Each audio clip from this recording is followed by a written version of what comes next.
Parce que là, l'émission arrive à son terme et on n'a pas commencé à parler de ce que je m'étais quand même plutôt prémis d'aborder. Mais on en reviendra l'année prochaine. Qui était l'énorme consommation de films que tu fais. Oh, ça, c'est de l'anecdote. On en a parlé déjà tout à l'heure par rapport au théâtre, par rapport à je ne sais plus quoi.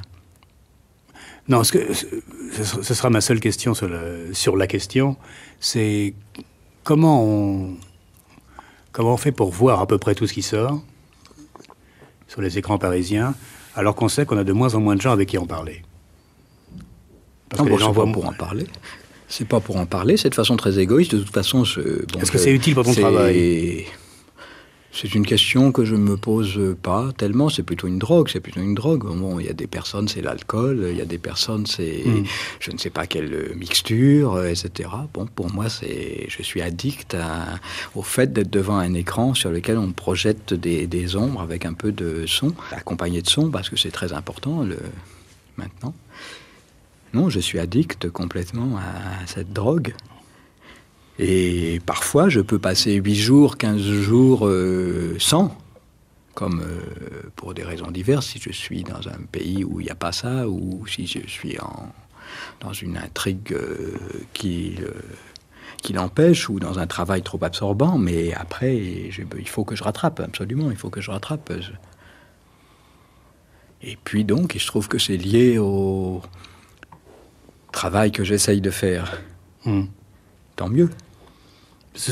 Parfois, ça donne des idées de voir des films. Oui, bien sûr. Mais plus les mauvais films que les bons. Les bons films ne donnent aucune idée. Les bons films, c'est très agréable d'en voir parce que c'est tonique. Ça prouve que le cinéma continue d'exister. Le fait que, j'ai vu il y a 2 jours le dernier film de Jacques Doyon, qui est magnifique, c'est tonique parce que ça donne envie de continuer à faire d'autres films.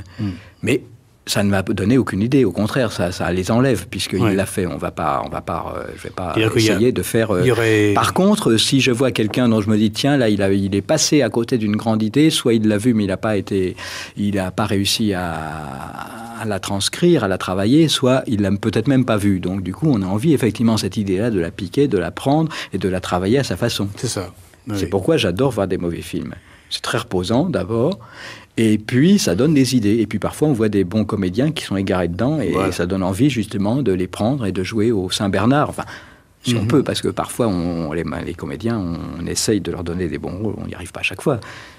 En fait, on ne leur rend pas service. Il y aurait 2 types de films. Il y aurait les films qui, n'étant pas très bons, donnent des idées.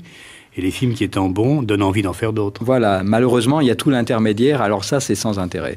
Mais on ne peut pas savoir à l'avance. Des films qui sont ni très bons, ni très mauvais, les films moyens et qui sont standards, qui sont la machine. Alors ça peut être aussi bien la machine Coppola qui donne Tucker que la machine Tom Cruise qui donne Cocktail. Pour moi, c'est pareil. Bon, je veux dire, je prends plus de plaisir à voir Tucker que Cocktail, mais tous les deux, ils sortent de la machine. Je vois fonctionner des machines, je vois le résultat d'une machine et c'est pas intéressant, je veux dire.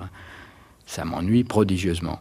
J'ai pris un grand plaisir en voyant Tucker et j'en suis sorti consterné. Parce que c'est l'ordinateur, donc les films d'ordinateur, on n'a aucune surprise en les voyant. Et la seule chose qui soit intéressante au cinéma, je continue à penser que c'est la surprise, bonne ou mauvaise. Tony. Ouais. T'as vu ça? Il se passe la même chose dans le film. Ah, t'inquiète, c'est de la merde ce film. J'ai l'impression qu'il y a quelque chose d'important. C'est quand t'as dit il est 9h, c'est ça? C'est ça qui est important? C'est vrai, remarque, 9h c'est assez important comme horaire, parce que c'est l'heure d'aller dormir.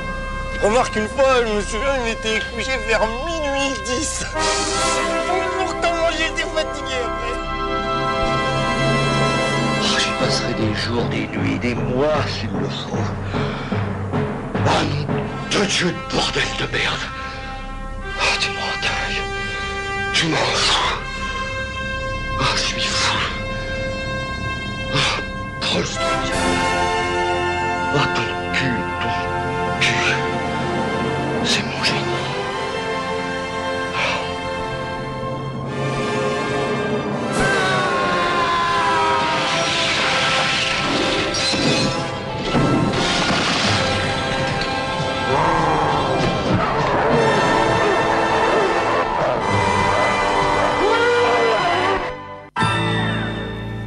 Bonjour et bienvenue, vous écoutez Le Cinéma est mort, l'émission nécrophile de Canal B avec bien entendu le docteur Moreau. Bonjour Antonin. Salut les kids. Une émission aujourd'hui offerte à notre invité qui a eu le courage de regarder des films que nous n'avons pas vus, même si on avait déjà parlé du sujet principal il y a déjà plus de 10 ans de cela à l'occasion de la sortie d'un de ses derniers films, c'était Touchez pas la hache, donc Jacques Rivette qu'on a pu entendre dans le pré-générique de cette émission, parler avec Serge Danet. C'était un extrait de l'émission Microfilm de Serge Danet, une merveilleuse émission évidemment qui datait de 89. Notre invité Jules Topoc. Bonjour Jules Topoc. Bonjour, et pour une fois je ne me sens pas du tout légitime derrière ce micro pour parler de Jacques Rivette. Pour une fois. Pourquoi pour une fois? Mais t'es pas légitime. T'es un putain d'intérimaire mec. J'ai fait mes devoirs et j'ai regardé des Jacques Rivette toute la semaine. Alors Jacques Rivette, donc, dont un coffret vient de sortir chez Carlotta, vous me coupez au moment où je dis une connerie, hein. Un coffret 2-3 films, Duel. Duel, entre parenthèses, une quarantaine. Duel, je vais te laisser présenter peut-être ce coffret rapidement. Hein. Alors, parce que on t'a engagé pour ça quand même. On reviendra ensuite après sur le rapport à Rivette, comment on fait pour rentrer dans Rivette, des choses de ce genre, mais c'est vrai que présenter peut-être rapidement ce coffret est l'occasion pour laquelle on parle de Jacques Rivette. Coffret qui réunit 3 films qui s'étalent sur une période de quasiment 3 ans, entre 76 et 78, avec donc le projet à la base de Rivette, c'était de réaliser 4 films dans la foulée, d'enchaîner 4 films qui pouvaient avoir des liens entre eux en fonction de l'idée qu'il avait en tête et de monter un peu dans les gammes au fur et à mesure de sa production avec un premier film qu'il avait commencé et qu'il a arrêté au bout de 3 jours, qui était un film avec Albert Finet et Leslie Caron, et le premier film qu'il a rattrapé des années plus tard qui s'appelle Marie et Julien. Ça, c'était son premier segment qui était normalement basé uniquement sur le couple et un film qui paraissait assez simple dans les relations. Le deuxième film, donc ce film-là a été annulé parce que Rivette est tombé malade et il explique un peu brièvement dans les bonus du coffret. Donc ce film-là a été annulé. Mais il en a pas avec Albert Finet. Avec Finet et donc il y a peut-être des bobines qui traînent par là de 3 jours de tournage et ça s'est jamais fait, mais en fait ça a été repris et le film s'appelle Les aventures de Marie et Julien avec Emmanuel Béard, donc on en parlera peut-être plus tard dans l'émission, mais il est assez pugnace le Rivette et il a ressorti de ses archives ce film là pour le faire des années plus tard, dans les années vraiment Béard, donc fin 90 sûrement quoi. Donc premier film annulé, mais par contre deuxième et troisième film qui sont dans ce coffret, donc Duel, une quarantaine, où là le deuxième film aborde la notion de la fantaisie et du fantastique, avec 2 actrices qui sont incroyables et qui font partie un petit peu on en reparlera d'acteurs, aussi, hein, avec Bulogier et Juliette Berthaud. Et un troisième film, Nos Rois, où là il monte davantage encore dans les gammes avec musique plus danse et un côté très théâtral, avec toute une bande d'acteurs et d'actrices surtout et encore. Là c'est le duo Géraldine Chaplin et Bernadette Lafont. Et un troisième film qui s'articule autour, normalement dans sa tétralogie, son projet de 4 films, c'était un 4e film qui devait tourner autour de la comédie musicale. Et là également un film qui n'a jamais été tourné et pour des problèmes de production et aussi d'engagement et de finances, mais dans le coffret se trouve le film qu'il a fait dans la foulée, il y a eu un petit moment de préparation quand même, qui s'appelle le 4e film, qui s'appelle Merry Go Round, avec le duo incroyable de Joe Alessandro et Maria Schneider. Donc ça c'est un film de 78. Voilà le pavé. On reviendra un petit peu évidemment sur tous ces films-là. Rapidement, avant de te laisser causer de Rivette, rappeler pour tous ceux qui n'auraient jamais vu un film de Rivette, il est un minimum connu quand même pour 2 objets, j'ai l'impression, à savoir la religieuse et puis plus tard la belle noiseuse, qui avait aussi fait parler de lui un petit peu avec Piccoli, Béard, tout ça, machin. Rivette, c'est la bande de la Nouvelle Vague. Il a été rédacteur en chef des Cahiers du cinéma. Il a tourné avec Godard et Chabrol, évidemment. Il a démarré avec tous ces gens-là avant de se lancer dans la mise en scène. Et il a gardé cette constante un petit peu de faire des films complètement fauchés, sans scénario, où il laissait une vraie liberté à ses acteurs et où il a travaillé beaucoup sur la durée. L'exemple le plus notable étant peut-être Out One, qui était lui aussi sorti d'ailleurs en DVD il y a peu de temps, qui faisait 12 heures, je crois, quelque chose comme ça, et que personne autour de cette table n'a vu en entier, je crois. Non. Non, mais Je maintenant crois que c'est d'ailleurs, juste pour l'anecdote, c'est peut-être le seul cinéaste de la nouvelle vague en fait qui a jamais rencontré le public de façon assez massive en fait quoi. Jamais, à part Peut-être voilà. avec La Religieuse qui, parce que du fait du scandale, a dû attiser un peu la curiosité, mais C'est ça, les deux films que tu as cités, La Religieuse et La Belle Noiseuse, où finalement c'est deux films où les gens se sont précipités pour aller le voir pour les mauvaises raisons. La Religieuse pour le coup de la censure qui est tombé sur ce film et qui est sorti quasiment un an après sa sortie, ça doit être 67, 67 ouais, ouais. Et sur une religieuse qui religieuse de Diderot, voilà. qui est poussée par ses parents à rentrer au couvent alors qu'elle refuse absolument de rentrer dans ce couvent parce que ça va vraiment être l'enfermement total et son émancipation en tant que femme, malgré le fait qu'elle soit très croyante, va être un peu coupée. Donc c'est un film qu'on pourrait presque mettre entre parenthèses avec et en parallèle avec Les Diables de Ken Russell, et ce serait peut-être un double programme assez intéressant funky, ouais. à regarder. Donc le film a rencontré un succès du fait de la censure pour aller voir un petit peu pourquoi ce film est censuré, et puis finalement ça tombait un peu à plat. Et surtout, et c'est comme ça, moi c'est en tout cas la première fois que j'entendais parler de Rivette, en 91 quand il fait La Belle Noiseuse, où le public s'est rué sur le film parce qu'on y voyait sur 3 heures une Emmanuel Albert complètement dénudée et en permanence à poil. Donc c'était ça les mauvaises excuses des gens qui se sont précipités sur ces deux films-là. Moi en l'occurrence c'était simplement aussi cette entrée de La Belle Noiseuse que j'ai pas encore réussi à voir jusqu'au bout, mais maintenant que j'ai bien fait mes devoirs avec ce coffret là et avec d'autres films, ça donne envie de s'y replonger vraiment pleinement, et peut-être la troisième entrée c'était peut-être en 2001 avec Va Savoir, parce qu'il y avait un petit retour, une émulation, j'avais l'impression qu'il n'avait pas travaillé depuis longtemps, et il y avait ce nom qui flottait, héritier, nouvelle vague, toute cette petite bande des cahiers du cinéma, et moi en l'occurrence à l'époque, même 90-2000, encore en étant pleinement ancré dans le cinéma américain ou le nouvel Hollywood, et l'envie d'un récit et de production et à la hauteur d'un auteur, j'avais mis un déni complet, c'était dans le même sac, le même panier, Rohmer. Oui, moi j'ai souvent Rohmer, associé Rivette Rohmer, pas uniquement à cause du R, je pense, mais c'est vrai que j'avais dû voir 1 ou 2 extraits et j'avais le sentiment qu'on retrouvait un jeu extrêmement pas théâtral, mais en tout cas oui, un peu en rupture avec un cinéma du réel, et avec surtout des références qui étaient portées par le nouveau cinéaste français, avec les Bonitzer à l'époque, et finalement des héritiers de Desplechin aussi, et des cinéastes comme ça que moi à l'époque je détestais, qui n'incarnaient pas du tout une mise en scène, une fiction et un récit qui m'emmenait voir ailleurs, et des cinéastes qui avaient en référence ces cinéastes-là, donc forcément pour moi c'était du refus total. Comment du coup t'arrives Le Pont du Nord.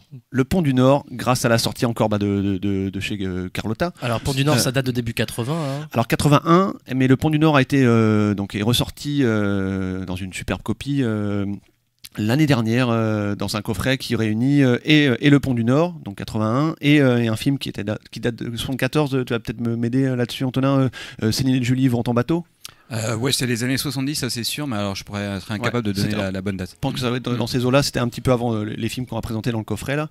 Et le Pont du Nord, j'y suis allé un peu par hasard, sans trop savoir, et en voyant ce nom de Rivette un peu revenir de plus en plus souvent, d'avoir ce cinéaste atypique du fait de sa mort, qui est un autre point d'entrée dans la carrière d'un cinéaste aussi.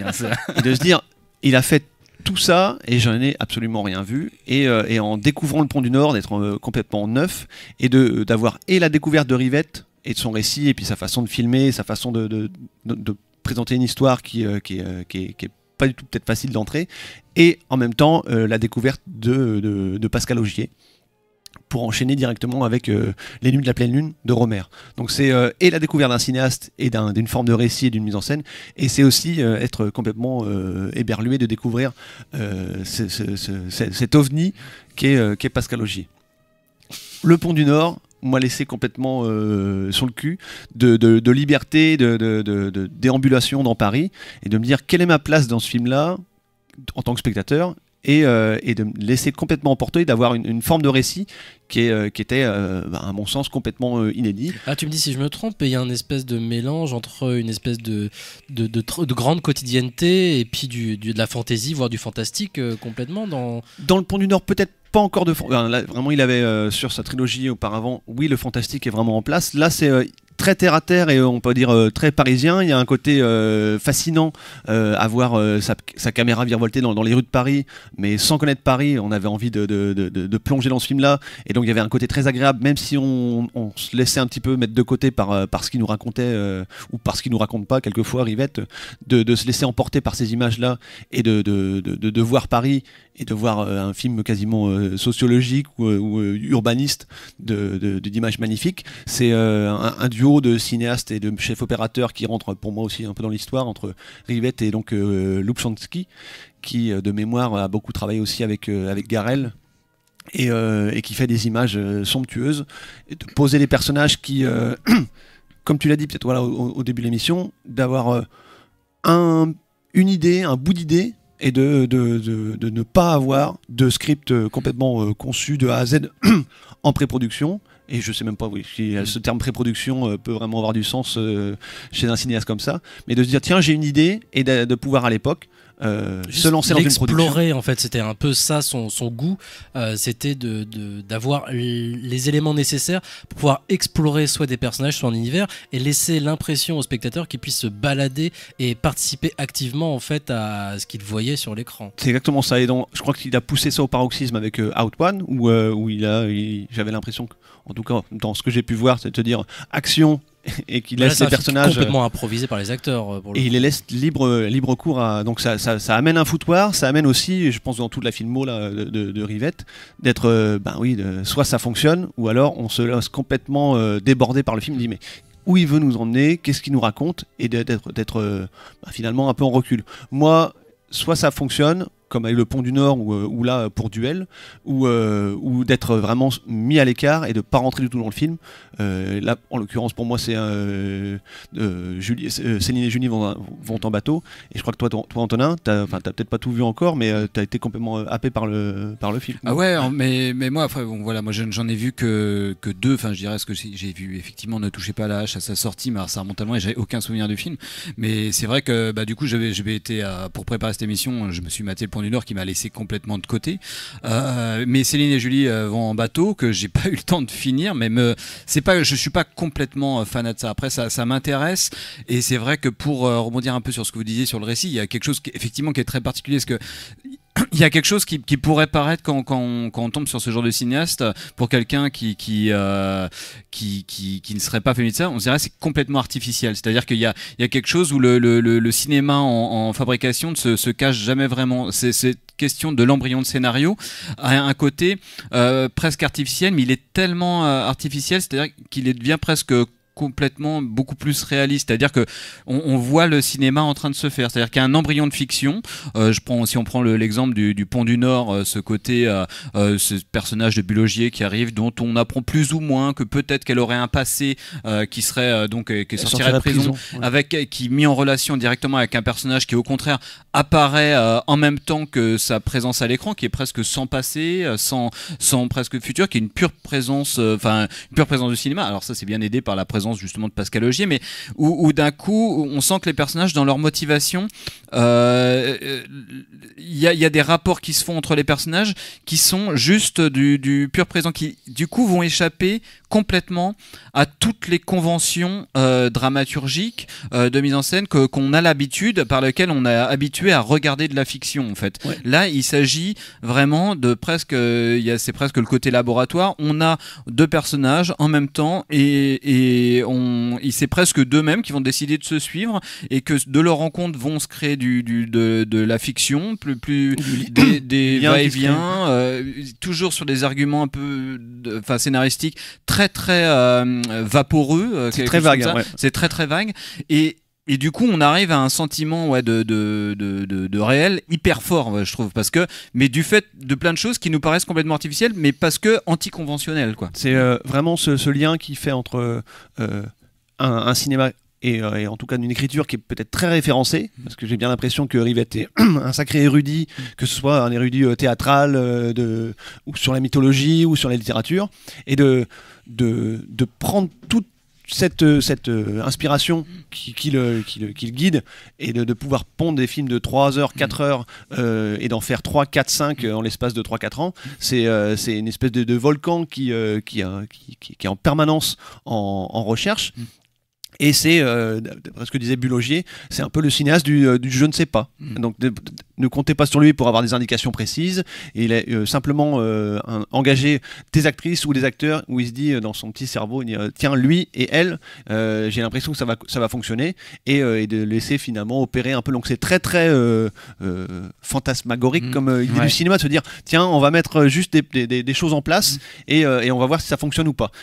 Quelquefois, la magie prend ou le déclic arrive, ou d'autres fois, on se laisse complètement perdu. Et lui aussi, il le raconte pour Merry Go Round. Il avait la première demi-heure.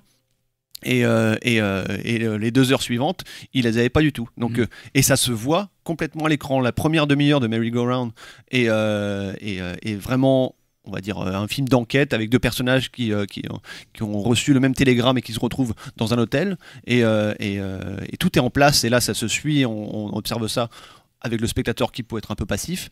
Et il a vraiment ce chrono-là. En regardant le bonus auparavant et en voyant Rivette vous dire ça, eh ben, il a exactement compris son film en disant là après c'est le foutoir total. On dit ça, mais il a aussi fait des adaptations beaucoup plus précises de textes classiques. Je pense à Diderot, on a parlé avec La Religieuse. Il a adapté 3 fois Balzac. Voilà, il y a Les Hauts du Hurlevent aussi, il a adapté la première partie des Hauts du Hurlevent, enfin des choses comme ça qui étaient beaucoup plus écrites. Moi, juste avant qu'on continue cette idée-là, je voulais juste revenir sur cette idée de laboratoire et d'explorer l'univers. J'ai quand même l'impression, même si c'est dans une économie qui est radicalement à l'opposé, en fait, ce qui se passe avec ce qu'il a tenté de faire dans cette exploration de l'univers, avec la caméra même qui bouge, comme tu le disais avec dans Le Pont du Nord, des choses comme ça. Moi, ça me fait penser à Ang Lee et à Billy Lynn ou à ce genre de cinéaste qui, avec les 48 images par seconde, avec la 3D, recherche exactement, j'ai l'impression, la même chose. Billy Lynn, ce serait pas une mauvaise comparaison, mais d'ailleurs, c'est assez amusant parce que je trouve que le peu de Rivette que j'ai vu, moi, des fois, ça me fait vachement penser à du cinéma un peu on va dire postmoderne américain, c'est-à-dire toujours ce rapport. Par exemple, c'est assez connu ce truc-là, mais quand Mulholland Drive, qui est considéré comme le plus grand film de l'histoire du cinéma, en tout cas du 20e siècle, je sais pas quoi. Bon, moi je suis pas très lynchien, mais c'est vrai que c'est assez hallucinant. J'avais souvent entendu que la référence principale de Mulholland Drive, en tout cas un des films fondateurs de Mulholland Drive, c'était Céline et Julie vont en bateau. Et c'est vrai que c'est très marquant cette chose-là. Et Mulholland Drive fonctionne un peu là-dessus, c'est-à-dire qu'on a 2 personnages où il y a ce truc qui est très propre à Lynch aussi, de rêve de fiction, quelqu'un qui fait son cinéma extrêmement vaporeux sur des structures archétypales, des stéréotypes très forts, des situations dramaturgiques extrêmement éculées et qui en fait une sorte de rêverie. Quelqu'un qui serait arrivé donc après que tous les grands récits aient été écrits, aient été filmés et qui déciderait de les employer, mais de façon un peu low-fi des fois, ou de façon extrêmement vaporeuse en les mettant ou de les mettant sans dessus dessous un peu quelque part. Et Mulholland Drive, c'est un peu ça. On a 2 actrices où on a finalement un peu le récit, c'est des personnages qui vivent de façon d'un rêve des situations extrêmement archétypales. Et Céline et Julie, c'est à la base de façon très déviée une adaptation de Henry James, donc écrivain plutôt classique, je sais plus, je crois le premier bouquin de Henry James. Et dans le film, comment c'est montré, on a 2 personnages qui se rencontrent de façon a priori complètement artificielle, comme dans Le Pont du Nord par exemple, et elles rentrent un moment dans une baraque, et là on a le droit à des petites bribes de quelque chose d'extrêmement classique, de mis en scène de façon très classique, mais par le montage extrêmement cut, de façon de filmer de façon extrêmement artificielle, mais alors là vraiment, et presque avec un regard un peu moqueur, et redoublé par le regard des 2 actrices qui vivent ça de façon il y a vraiment la pilule rouge et la pilule verte de Matrix aussi, il y a vraiment ce truc là, on prend ce bonbon là et ça nous permet de rentrer dans le cinéma d'avant, un cinéma extrêmement conventionnel, et on voit les 2 nanas en train de rigoler, et il y a quelque chose là-dedans qui est de l'acte qui est vraiment propre au cinéma moderne, c'est on ne peut plus raconter des histoires comme avant. On a aimé ça, on aime Henry James, on aime le cinéma classique, on a adoré ça. Notre cinéphilie s'est fondée là-dessus, sur le cinéma de Hawks. Rivette est connu aussi pour avoir défendu beaucoup Hawks, beaucoup de cinéastes classiques et tout ça, et d'avoir pratiqué ensuite un cinéma complètement différent et d'essayer de retrouver d'être pas du tout sur ce terrain-là, parce que la modernité est passée par là. Antonioni, Bergman et compagnie, c'est-à-dire on ne peut plus raconter des histoires de la même façon. Il faut aller derrière toutes ces conventions de mise en scène, ces conventions dramaturgiques, et voir qu'est-ce qui va être créé à partir de ça. Bah c'est exactement le propos du coffret, de dire de tomber dans la désillusion de mai 68 et d'avoir raconté des histoires et d'avoir un passé classique, et dans la littérature, comme tu l'as dit, dans le cinéma, et d'avoir une forme de récit où finalement tout est bien cadré et on est finalement assez à l'aise en tant que spectateur, et de se dire, après l'explosion de 68, de dire quelle forme de récit et quelle forme et quelle modernité il peut y avoir pour être en phase avec son époque, et ce qui est idéal. Après la petite pause que je vois venir par le petit doigt d'Étienne, ces références à David Lynch, elles sont permanentes avec en tout cas en regardant Duel et en regardant Non-Roi, c'est évident que Lynch se soit plongé, et surtout moi je pense, on en parlera, sur la situation double entre les actrices. Se dire le côté la pilule rouge, la blonde, la brune, c'est flagrant, notamment dans Duel. Je propose, oui, qu'on fasse une petite pause, enfin une pause costaude quand même, puisqu'elle va faire 5 minutes. Un nouvel extrait de cette émission, une des émissions microfilm que Rivette a fait avec Serge Danen, donc ça date de 89, où Rivette revient justement sur des formes de... Rivette et Danen reviennent sur des formes de récits qui pourraient intéresser les spectateurs. On écoute ce court extrait et puis on revient un peu plus sur les films présents dans le coffret. Merci Jules Topoc de participer encore une fois activement à cette émission. Quelqu'un me disait le film de Zidi est pas mal et il marche pas du tout. Alors moi je l'ai pas vu, c'est peut-être pas mal, pourquoi pas. Il est surprenant, il est sidérant, La question n'est pas là. La question c'était, on a vraiment le voir absolument. Depardieu Detmers, un film d'un cinéaste qui a fait beaucoup de comédies, qui n'ont pas été tellement estimées par la critique intellectuelle, mais c'est la règle, hélas. Puis qui a fait Les Ripoux, qui était une bonne surprise, puis qui fait de nouveau un film... Si deux était un film italien, s'il était signé Scola, et si c'était des comédiens italiens, alors là, la critique serait délirante. Et alors on me disait, mais c'est incroyable, le film, qui a pourtant une critique pas trop mauvaise, etc., ne marche pas. Et je disais... Méprisante, une critique condescendante, à part Libération. Mais par exemple, la critique du Monde était totalement méprisante. Ah bon, ça j'ai pas lu. Je disais, mais je suis triste, mais ça m'étonnerait aujourd'hui qu'un film qui repose sur le travail des acteurs et sur l'honnêteté d'un cinéaste qui essaie de raconter l'histoire d'un couple, par exemple, l'histoire qui a été l'histoire dominante des années 60-70, qui maintenant visiblement n'intéresse plus. Oui, mais là justement, c'est une histoire qui n'a jamais été racontée. Zidi a réussi à trouver une façon totalement contemporaine de raconter l'histoire d'un couple, parce que, à ma connaissance, jamais personne n'a raconté l'histoire justement que raconte son film. Alors c'est très possible, et donc je te crois sur parole, mais je me disais, je suis pas surpris, hélas, que tu ne marche pas, parce que un film qui reposerait sur le travail des acteurs, une histoire contemporaine, 2 personnages et une mise en scène relativement au service de cette histoire, je vois pas pourquoi aujourd'hui ça marcherait, puisque ce qui marche aujourd'hui, c'est bon, alors, litanie habituelle, c'est Lourd, c'est Le Grand Bleu, qui sont des films quand même qui ont un point commun, quelle que soit leur qualité, parce que moi je ne suis pas contre Le Grand Bleu, pas foncièrement contre, disons. C'est pas que ces films non plus, comme dirait pas tout contre, mais c'est un film que je trouve curieux et qu'il ne faut pas mépriser. Oui. Bon, mais je dis, de toute façon, ces films ont un point commun, et je pourrais dire aussi Bagdad Café, Châtillaise, etc. C'est des films qui se passent parfaitement de l'acteur. Et je voyais comme contre-exemple, le film de Duperron, dont la presse a dit beaucoup de bien, et où quand même ce serait vraiment cruel de dire qu'au moins Deneuve ne se donne pas un mal de chien pour faire un travail de comédienne, et Depardieu est très bien. Puis c'est un premier film, donc c'est un film qui a eu un score tout à fait moyen, enfin, etc. Et je pense que Zidi sera pareil. Alors, ça m'intéresse que d'un côté, ton film, qui parle de jeunes comédiennes apprenant leur métier, mais qui ne sont pas connues, donc en tant que jeunes comédiennes, intéresse, et qu'à l'autre bout de la chaîne, on passe immédiatement aux animaux, aux acteurs anonymes, à ceux qu'on ne reverra pas, parce que, par exemple, le personnage du Grand Bleu, qui est plutôt bien d'ailleurs, il est douteux qu'il fasse une carrière de cinéma classique, Enfin, moi, je pense pas.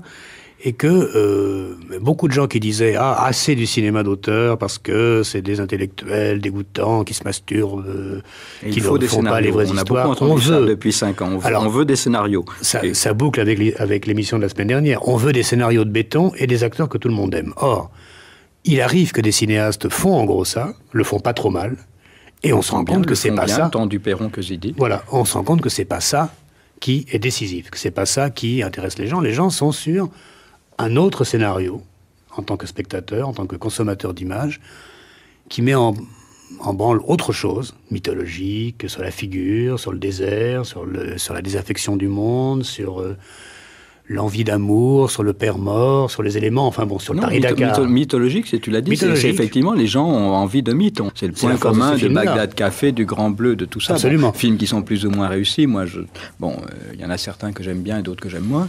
Mais effectivement, leur point fort, c'est qu'ils ont, sans le faire exprès, d'ailleurs la plupart du temps, enfin, ou parfois peut-être en le sachant un petit peu, mais pas trop. Pas trop. Même Besson, qui était sans doute plus conscient de ça que Percy Adlon, ils sont tombés en plein dans tel mythe, ce qui avait déjà été la force des Trois hommes et un couffin, comme tout le monde a remarqué. C'est aussi la force du film de Bertolucci, qui a également très bien marché. Il n'a pas marché sur Bertolucci, qui est pourtant très connu, mais sur la Chine et sur le sujet. Et sur le sujet, qui est un très grand sujet, un sujet magnifique. Moi, la Chine, personnellement, au départ, m'intéressait pas du tout. Et c'est quand j'ai vu quel sujet se pointait sous le costume chinois, que j'ai commencé à m'intéresser au film. Et à ce moment-là, par contre-coup, je me suis de nouveau intéressé à la Chine. Et donc, on a envie de dire, les gens qui sont des auteurs, d'une façon, c'est comme ça, hein. Donc toi, par exemple, eux s'intéressent terriblement aux acteurs, à un moment où l'acteur et l'auteur, finalement, ils sont un peu leur sort est un petit peu complice. C'est-à-dire que si on se passe des auteurs, on va se passer également des acteurs. Alors, est-ce que tu le vis d'une façon aussi... On est dans le même bateau. Oui, c'est le même bateau. Ah oui, ça c'est évident. C'était donc un extrait de cette formidable émission qui était Microfilm. Je conseille à tout le monde d'écouter tout ce qui existe encore de Microfilm par Serge Danet, qui date de 89. C'est pour ça qu'on parle beaucoup de cinéma populaire de cette époque-là. On va revenir sur Jacques Rivette. À vous de choisir. Est-ce qu'on parle de Duel? Est-ce qu'on parle encore de David Lynch? Duel et David Lynch, j'ai l'impression que c'est banco. Très complémentaire avec ce Duel qui est le film matrice pour ma part, Lost Highway et Mulholland Drive. Lost Highway sur le lien entre deux personnages qui sont finalement peut-être les mêmes, mais qui sont à l'exact opposé. Donc pour remettre un petit peu dans le contexte, et c'est très compliqué d'expliquer, de pitcher un film de Rivette. Mais le duel, une quarantaine, deux personnages fantasmagoriques, et ça on le comprend peut-être pas tout de suite, mais en tout cas deux personnages féminins, Bulogier et Juliette Berthaud, qui incarnent pour être des déesses, pour être des revenantes. Il y tient beaucoup, en tout cas dans le bonus. Ce ne sont pas des fantômes, mais des revenantes qu'on peut toucher, qu'on peut y avoir une relation charnelle avec ces personnages-là, qui sont très séductrices de leur côté, qui incarnent le soleil et la lune. Et il y a énormément de plans qui rappellent le double de Arquette, du rôle de Patricia Arquette dans Lost Highway, où les personnages masculins sont complètement vampirisés par ces personnages féminins qui débordent de féminité et qui sont très sexués, et de se laisser happer par des personnages qui cherchent à les vampiriser finalement, pour être à nouveau, c'est très confus, hein, j'ai l'impression, mais deux personnages de revenantes qui souhaitent redevenir vivantes et terriennes, mais par le biais d'un sortilège avec une pierre précieuse. Et donc ces deux personnages-là, Bulogier et Juliette Berthaud, sont doubles, et sont, dès l'affiche originale, déjà mixés par le même lien, la blonde, la brune, et on est même assez surpris en tant que spectateur de se dire au début, mais qui est l'une, qui est l'autre, on peut être amené à les confondre dans leur personnage. Est-ce que ça tient pas un peu de... Parce que Rivette, lui, au Cahier du cinéma, ils ont justement beaucoup soutenu des gens comme Hawks, tout ça, machin. Je pense au film noir, justement, à ces figures du film noir. Est-ce que lui, il n'est pas déjà en train de travailler sur ces figures-là avant même d'annoncer du David Lynch, mais est-ce que lui déjà il travaille pas sur des figures qu'il va essayer de... Des figures du film noir, exactement. En tout cas sur Duel, c'est peut-être pas assez prégnant sur le niveau de l'enquête, mais sur Merry Go Round et avec Norrois, il reprend beaucoup sûrement de références personnelles qu'il a. Pour Norrois, il va beaucoup travailler sur Moonfleet, les flibustiers de Moonfleet, c'est ça, de Fritz Lang, les contrebandiers, avec donc un récit qu'il souhaite mettre en place avec des pirates et de prendre des écrits qui sont très forts avec Duel. C'est beaucoup de récits sur la mythologie celte, et à l'intérieur de ça, de mettre ces figures de double et de mettre surtout des personnages au cœur du récit, et des personnages féminins. Donc quand on regarde un petit peu la filmographie de Rivette, on a quand même l'impression qu'il adore la gente féminine et qu'il essaye au maximum de non pas d'être un opportuniste, peut-être avec cette histoire d'Emmanuel Bert, d'être très dénudé en permanence, mais finalement de mettre en place des duos, des triptyques et des quatuors d'acteurs, d'actrices pour choper une alchimie dans les gens et d'avoir un sens aigu de la stylisation qui rappelle le film noir, qui rappelle pour certains passages de Norrois quasiment le giallo avec des passages psychédéliques. C'est assez marqué visuellement, et de se laisser emporter uniquement par cette alchimie qui se passe entre différentes actrices. Donc, et c'est marqué maniériste ou c'est marqué c'est fait en tout cas dans une façon assez forte dans le duel, puisque quasiment tout se passe en intérieur, et donc il y a un sentiment aussi assez claustrophobe qui fonctionne dans Duel, puisque on va se rendre compte sans trop parce que là c'est assez facile de se mettre les pieds dans le plat dans le récit avec Rivette, mais de fermer au maximum les fenêtres, puisque c'est la déesse du soleil, de la lune, donc il y a ce jeu entre les extérieurs et les intérieurs, et donc beaucoup de choses se passent en intérieur, et on sent qu'il y a une technique folle de Lubchansky qui dans les intérieurs va éviter les faux reflets, va éviter les miroirs, et il y a une chorégraphie qui se fait très subtilement pour aller capter à chaque fois en permanence ces actrices-là. C'est à chaque fois tient très aussi orienté du budget vers quand même, parce que on le sait, hein, il avait des budgets ridicules, souvent pas du tout d'ailleurs. Il a commencé ses premiers films d'ailleurs avec tout le monde qui était un peu bénévole. Donc de toute façon, le côté huis clos, enfin évidemment, il pourra pas faire. S'il voulait faire du maniérisme, il aurait peut-être pas les moyens de le faire dans tous les cas. Enfin, s'il voulait imiter une forme, que ce soit film noir ou le giallo, n'importe quoi, pas forcément les moyens techniques pour des grands décors. Il a souvent utilisé des décors un peu clos, justement, même La Belle Noiseuse, malgré les acteurs, machin, on reste quand même dans un atelier, tout ça. Hein. Soit il fait du huis clos, et là il a l'art de Lubchansky pour mettre 2 ampoules et ça devient absolument magnifique, en moins de 2 et ça colle absolument au récit. Soit il a à nouveau ses idées qui transposent dans l'extérieur. Donc là on a Duel qui se passe quasiment tout le temps en intérieur, et quand ça se passe en extérieur, c'est qu'il y a un moment fort du récit, et pour Norrois, Merry Go Round beaucoup, et le Pont du Nord en permanence, c'est un extérieur complet, avec simplement de la lumière naturelle, et là c'est juste le génie, j'ai bien l'impression, de Lubchansky qui est derrière la caméra et qui fait des merveilles avec 3 bouts de ficelle et 3 bouts de lumière. Oui, puis d'ailleurs, il y a cette blague, même dans le Pont du Nord, avec le personnage de Bulogier qui est posé comme claustrophobe, donc elle ne peut pas rentrer dans un intérieur, et tu sens bien que c'est une astuce juste pour que tout le tournage se passe en extérieur. Elle ne peut pas rentrer en intérieur parce que tout simplement c'est beaucoup plus compliqué de tourner en intérieur au niveau de l'éclairage, quoi. Donc peut-être qu'on pourrait mettre Rivette dans la case des cinéastes petits malins.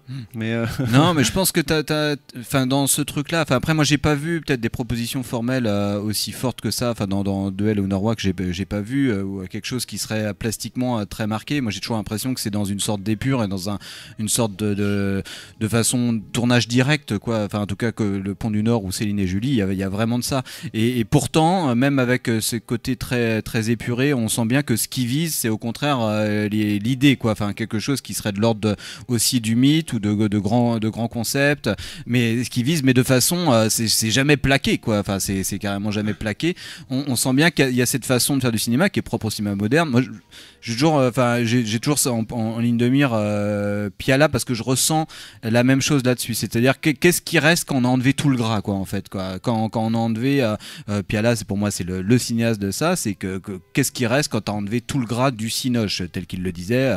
T'as enlevé les conventions de jeu, t'as enlevé un réalisme de façade, t'as enlevé de la dramaturgie trop évidente, les conventions cinématographiques, toutes les conventions cinématographiques. Qu'est-ce qui reste quand t'as tout enlevé, il reste ce qui vit, c'est-à-dire une sorte de vérité extrêmement qui te saute à la gueule, de révélation, quoi, quelque chose qui serait propre à tel que le cinéma moderne a été théorisé, quoi, un cinéaste de la révélation, où d'un coup le cinéma nous fait voir ce que la réalité masque des fois, enfin notre rapport à la réalité, en enlevant à peu près toutes les conventions de récit et compagnie.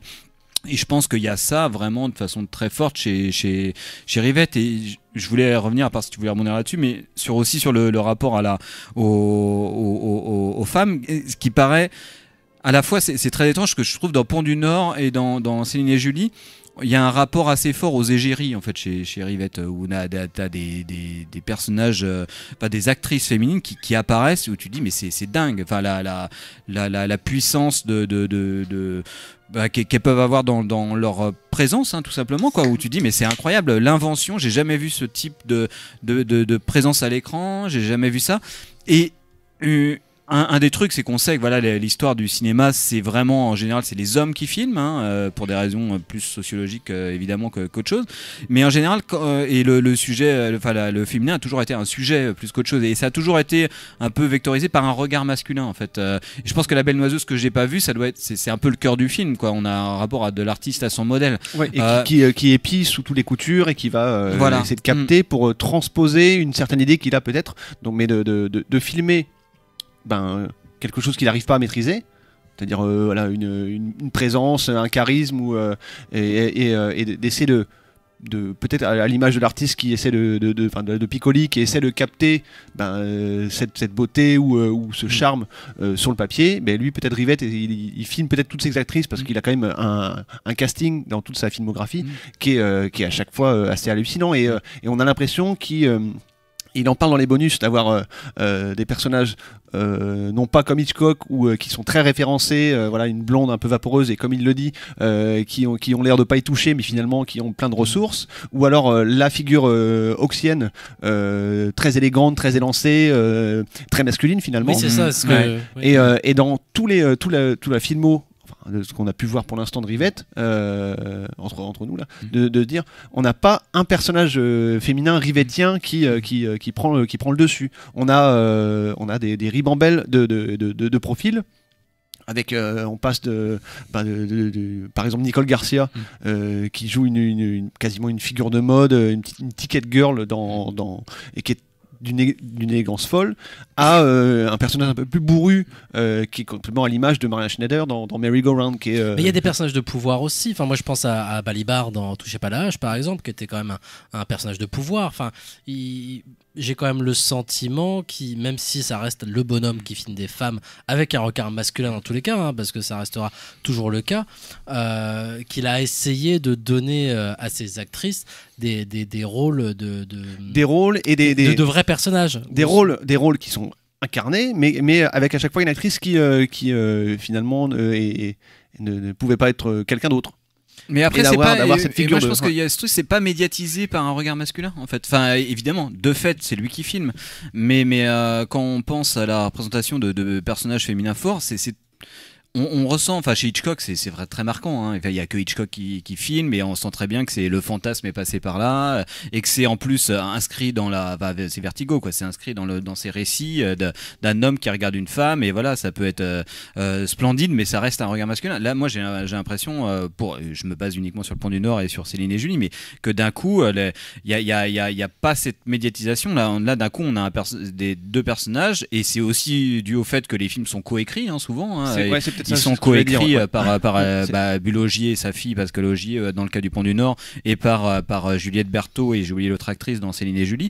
Mais on sent que là d'un coup on a des personnages féminins Ouais, je sais pas, j'écoutais une émission, il disait c'est le cinéaste qui a filmé le mieux l'amitié féminine. Effectivement, quand tu vois ça, tu dis ouais, il y a vraiment quelque chose. J'ai pas vu ça ailleurs en fait. Ouais, quoi. et il y a des apparitions de rôles. En tout cas, quand on découvre les personnages dès les premières séquences, moi j'ai ce lien à chaque fois de dire dans cette référence avec Blier, d'avoir ce don de faire se rencontrer les personnages. Et en 4 dialogues, on a Depardieu et Devers qui sont les meilleurs potes, et oui, on est d'accord avec eux, et on est prêt à partir pour le film en entier. Et dans toute sa filmo, c'est à chaque fois des rencontres de personnages où on se dit, waouh, il arrive à poser des situations où on est prêt à embarquer les gens. Et c'est vrai qu'il partage avec Blier ce côté un peu performatif, c'est presque et si c'était comme ça, tiens, on va se rencontrer, tiens, je le vois dans la rue, je la suis, et on va faire comme si c'était un complot, comme dans Buffet froid, où d'un coup, tiens, on se rencontre, et puis, tiens, ça va lancer la machine, et c'est performatif, c'est parce qu'on a envie parce qu'on dit que c'est comme ça que ça va être comme ça. Ouais, et donc il y a ce lien-là où Blier fait ça souvent avec deux hommes qui se rencontrent, ou alors vu ta vie d'une femme, et il y a toujours un côté de drague ou de relation qui va se mettre en place derrière, alors que Rivette a aussi ce sentiment-là et ce don-là de se faire se croiser et mettre en place deux femmes qui là, c'est pas du tout écrit comme chez Blier, mais on est prêt à les suivre et de dire allez, on va peut-être être un peu témoin de ce qui se passe entre vous, mais d'avoir ce don-là et je pense aussi que c'est dû à la coécriture entre la liberté de mouvement que laisse Rivette aux actrices, aux acteurs, quoi. Donc ouais, c'est un gros pavé dans la mare, j'ai bien l'impression, Rivette, parce que ça donne envie d'en voir des tas d'autres, de faire le lien. Et en l'occurrence dans ce coffret-là, lui, son projet de 4 films, c'était de mettre des personnages que l'on pourrait retrouver plus tard dans un autre film,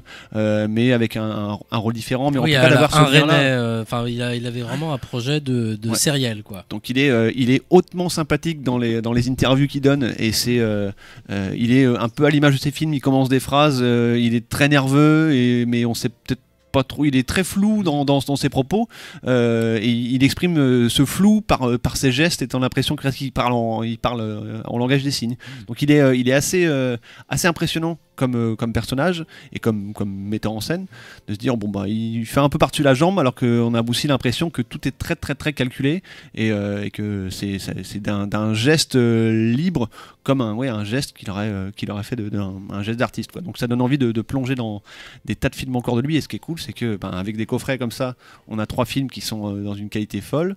Il y avait Le Pont du Nord et Céline et Julie vont en bateau, et il y en a encore une dizaine. Juste rapport au coffret, justement, tu avais l'air de dire que tu avais regardé tous les bonus un petit peu. Est-ce que tu peux juste, c'est quoi le... Alors c'est des bonus qui datent de 2005 de mémoire, où Rivette est encore en vie, et même peut-être plus vieux que ça, les interviews. Et c'est une télé allemande de mémoire qui avait fait les interviews, et qui justement le questionnait sur ce projet de tétralogie, de 4 films d'affilée, et de remettre dans le contexte. Et donc c'est très libre comme interview. Il y a aussi un retour avec Bulogier et Hermine Caragueuse sur le tournage, qui est un peu anecdotique là, donc vraiment c'est un peu des souvenirs d'actrices, et donc ça, ou d'acteurs, mais c'est pas très très fort. Mais par contre, les interviews de Rivette sont délicieuses. C'est un vrai bonbon pour voir un petit peu son processus de création, qui est complètement flou, et d'avoir aussi une conscience exacte du flou complet de ses films. Et on le sent un peu facétieux, et il raconte très bien que pour Merry Go Round, d'être dans la panade complète, de dire de pouvoir, je sais pas s'il y a encore des cas actuels de cinéma où il y a un producteur qui pourrait mettre des tas de thunes sur la table et dire allez, on a un bout de papier, on a ça sur 5 minutes d'histoire, je sais pas, peut-être le climax de Gaspard Noé, je pense à ça, voilà, on a un bout d'histoire, on fait avec mon réseau, et puis avec ma capacité de filmer, et puis mon histoire de cinéaste derrière. C'est vrai que Gaspard Noé, on y va, allez, on y va, yalla, quoi. Je sais plus c'est quoi le budget de climax exactement, mais c'est vrai que ça devient extrêmement... De toute façon, à l'époque déjà de Rivette, à l'époque, il a tourné jusqu'à la fin de sa vie, donc ça a duré 50 ans, un peu sa carrière quand même, mais ça a toujours été rare, les producteurs ou les gens qui étaient capables de faire des films avec rien, en se lançant comme ça. Et de se dire on verra. Ouais. Et donc c'est un beau geste de cinéma. Je pense qu'il y a aussi Wong Kar-wai avec 2046 ou In the Mood for Love, ou de se lancer dans un récit, d'avoir un bout d'idée et puis de se dire bon bah allez on verra bien. Et donc c'est assez vertigineux comme processus de création. Et ça vaut le coup jusqu'au bout. Je pense à Duel par exemple. À Duel, c'est assez pas. En tout cas, moi, dans la trilogie là, c'est celui-là qui est vraiment marquant. Et puis il y a beaucoup de personnages et il y a cet aller-retour entre un côté très terrien avec justement les terriens qui veulent rester sur Terre, et le côté bien plus fantasmagorique avec les deux personnages, Bulogier et c'est les revenants en fait. On peut les revenir. Mais après, moi je sais, enfin moi le Pont du Nord, comme je dis, j'ai un peu souffert, hein, je me suis un peu fait chier. Mais je sais que pour le coup, voilà, j'ai des images de ce film qui vont me rester. Mais je pense, voilà, toute ma vie de spectateur. Alors même que le truc était assez éprouvant pour moi. Aussi, je pense, parce que t'as un côté très noir. Je pense dans le Pont du Nord, t'as vraiment ce côté très documentaire sur le passage des années 70 aux années 80, où tu sens que Rivette est extrêmement un peu désespéré par ça, où t'as les années 70 qui marquent un peu l'extinction des idéaux de 68, dans lequel il a baigné forcément dans une sorte de croyance dans les mondes meilleurs, et puis aussi sur une autre forme de cinéma et d'art de façon générale. Et puis les années 80 qui marquent aussi qui filme par l'urbanisation massive, la destruction et compagnie. Il y a un côté pas du tout séduisant, en fait, je trouve, dans le Pont du Nord, a priori, pas très très très noir et très. On marche sur on est dans des ruines, et voilà. Et côté un peu âpre, alors que dans Céline et Julie, qui concerne un duo d'actrices, une relation avec une sorte de complot un peu bizarre qui se passe, est beaucoup plus marqué justement dans le sillon de 68 et compagnie. Donc, j'ai envie de dire pas de une façon légèreté, très schématique. mais ouais, il y a un côté très très pétillant, très léger, très. On y croit à fond, quoi. Et on y va et on se moque du monde d'avant. Et on se moque du monde d'avant, alors que là, c'est plutôt le monde d'avant est mort, et c'est le monde d'après qui arrive, et le monde d'après il est pourri, c'est les années 80. Ouais, c'est là qu'il est très en prise avec son époque. J'ai hâte, moi, de me plonger dans ce qu'il a fait davantage dans les années 90 ou 2000, puisque là, comme c'est un peu ma génération, je vais pouvoir peut-être refaire faire le parallèle entre est-ce que ce qui s'est passé dans les années 90 de façon de société ou de vision du monde, est-ce que c'était très juste ou très très bien vu, ou alors est-ce qu'il a encore cette euphorie et cette c'est une question sur laquelle Serge Danet et lui reviennent d'ailleurs dans le microfilm, hein. C'est le fait que toute cette génération de la nouvelle vague, de toute façon, c'est d'abord intéressé évidemment aux jeunes, eux-mêmes étaient jeunes, donc de toute façon ils s'intéressaient aux gens de leur âge, et évidemment l'âge venant, tu vois, l'émission de microfilm date de 89, Rivette a déjà vieilli. Qu'est-ce qu'il fait? Est-ce qu'il continue à s'intéresser à la jeunesse et à ce qui se passe dans son monde, ou est-ce qu'il reste justement avec les gens de son âge, et comment il fait alors que même il a pu forcément prise avec la jeunesse, ou il est plus lui-même, donc comment est-ce qu'il fait pour rester conscient de ce qui se passe autour de lui, en fait, exactement. Donc je conseille encore une fois d'écouter cette émission de Serge Danet. Et comme ça nous fait le lien avec les deux cinéastes les plus actuels du monde, en tout cas en France, c'est Depardon et Cavalier, qui sont vieux et qui font des films complètement en prise avec ce qui se passe autour d'eux en ce moment. Et Clint Eastwood aussi. Et Clint Eastwood avec 15h17 évidemment a fait un beau portrait de la France. Merci à vous. Je rappelle donc que ce coffret chez Carlotta, qui comprend Duel, Noroy et Marigot Home, vient de sortir. Marigot Round. Pardon, excusez-moi. Et merci Jules Topoc d'avoir participé à cette émission de bon matin, puisque nous enregistrons quand même de bon matin, hein. Il est 7h30. On est au café pour cette émission. Merci Antonin d'avoir participé à cette émission. C'est déjà fini là en fait là. C'est déjà fini. On a fait une heure. Merci. On vous a bien saoulé. Merci à vous de nous avoir écoutés. On reviendra sans doute la semaine prochaine avec du cinéma américain. Hein, faut pas déconner. On va pas parler. Rivette tous les 10 ans, c'est pas trop mal quand même. On va se quitter quitter avec un dernier extrait de Jacques Rivette qui parle justement de la durée. On vient de parler de faire. Voilà. C'est en compagnie de Serge Danet aussi. En fait, c'est issu du documentaire Cinéaste de notre temps. Si je me trompe pas, parce que j'ai pris cet extrait sur YouTube, mais je crois que c'est un documentaire Cinéaste de notre temps, donc la série de Labarthe en 2 volets, il me semble. Et dont lui-même avait réalisé un épisode sur Renoir. Oui, tout à fait. Ouais. Rivette avait fait celui sur Renoir. Et là, c'est Claire Denis et Serge Danet qui s'intéressent à Jacques Rivette. Et on va écouter donc Rivette qui parle de la durée des films et de Franck Capra. Merci à vous encore une fois. Vous pouvez retrouver cette émission sur le site de Canal B et sur la chaîne YouTube du Cinéma est mort. On se retrouve. Là, on va exploser nos chiffres, je pense. Alors là, ça va être notre blockbuster de notre chaîne. À côté de Terminator 2, ça sera rien du tout. Merci à vous. À très bientôt. Ciao.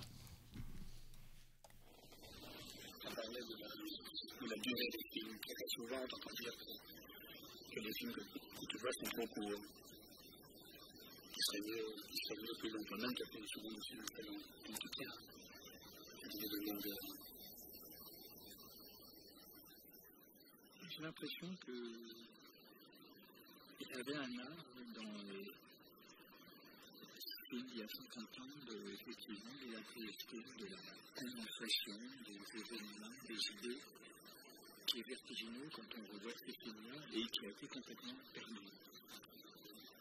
Il y a des époques pour toutes les choses.